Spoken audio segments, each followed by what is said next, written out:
আগামী দিনে যশোরের উন্নয়নের জন্য যেটা থমকে গিয়েছিল বিগত 15 বছরে, বাকি কাজ উনি এগিয়ে নেবেন।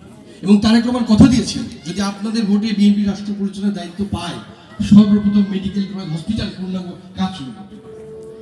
উনি বলেছেন হাড়ে এনজিওগ্রাম এখানেই, অলিম্পিক মিত্র চাও, আমাদেরও চাও, হাড়ে এনজিওগ্রাম এখানে হবে, হার্টের রিং এখানেই পড়ানো হবে, কিডনি ডায়ালিসিস এখানেই, এখানে আমাদের বাইরে যেতে হবে না। এই রাস্তাঘাট যা আছে উন্নয়নে এবং মাদক মুক্ত মাদক মুক্ত, কিশোর গ্যাং মুক্ত, বিগত 15 বছরের যে রেজিম ছিল, যে লুটেরা ছিল, এই মুক্ত।